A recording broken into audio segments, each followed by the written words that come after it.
Amazwenduduzo alibele ngenenjalo for legendary former Bafana coach Clive Barker odlule emhlabeni emva kokugula isikhathi eside. Barker fought a brave battle with Lewy body dementia in 2023. The dog, as he was affectionately known, waqeqesha eNingizimu Afrika and took the national team to their only Africa Cup of Nations title in 1996. Ngaphansi kobuholi bakhe, Bafana qualified for their first World Cup in 1998 in France. Former captain Onil Tovi says that Clive Barker's legacy will live on. A very, very sad day, but like I said, he wouldn't have wanted it to be sad. He wanted enjoyment, and that was Clive's way. He was always full of fun. And yes, he's left a legacy, which is going to be very, very hard to equal. And we as Bafana players of 96, a class of 96, the Bafana players of all Bafana players, that he's paved the way that to create an image about Bafana on the continent and in the world.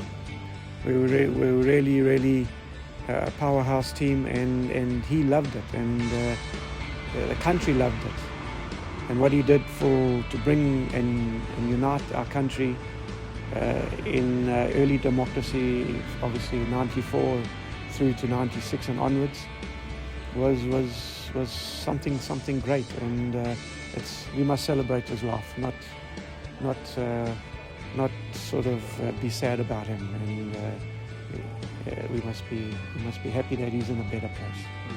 South African Football Association President Dr. Danny Jordan has said there are plans to honor Barker through some of the programs that the association has.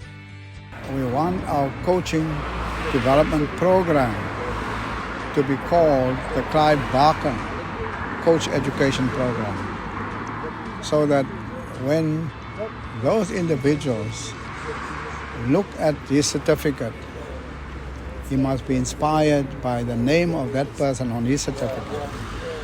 I have a certificate, and this man has achieved the highest in African football to win the African Cup of Nations. As a coach, that is where I want to end, to win big matches and big trophies for this country.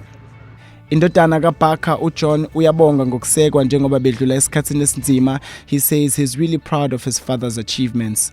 My dad's success as a coach, even leading up to 96, he did very well with Durban City. You know, even as a soccer player, he was a great soccer player. He played for Durban United, Durban City.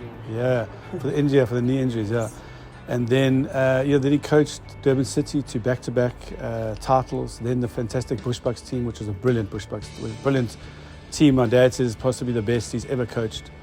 Then into AmaZulu, and how well he did there, beating Chiefs in the Coca-Cola Cup final in 91, and then obviously being appointed as the coach, as the national coach, and winning with Bafana and all of that he did. So very special for me to even be part of that, to have my dad part of that, and to be part of South African history. And the legacy is it's incredible. I'm very thankful to my dad for leaving that, to us and to the country. So, and we hope, we hope that Bafana win, and there's more stories to tell and more memories. It can't just be 96. Even my dad, although he loved the fact that they did well, he actually wants Bafana to surpass that, and to win stuff, and to go to World Cups, and to create new memories and new legacies. uClive uzohlonishwa ngomngcwabo kahulumeni ezingeni lesifundazwe. Minister of Sports, Arts and Culture Zizi Kodwa paid his respects to the family wase eqinisekisa nedate yomngcwabo. According to Kodwa, Barker was a national treasure whose contribution to the sport remains unmatched. We thought we should come to the family, get assent to the family about their wishes. We couldn't announce certain things. As you know, in government there will be processes that must be followed. Now that the family has accepted, they will be followed by provincial government to have some form of a provincial official.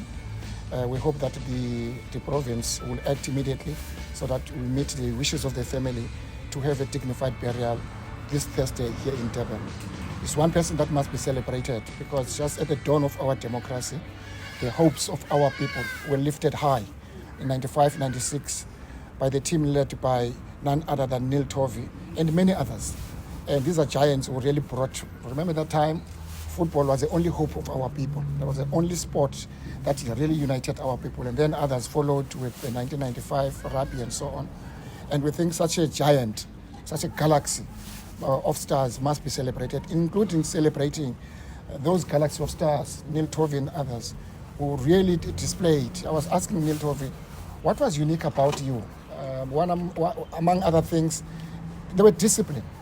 And I think that's what sometimes is lacks in terms of our players and the national team in its performance. And I hope that as we continue to celebrate the galaxy of stars, we'll learn a thing or two from this team of 1996.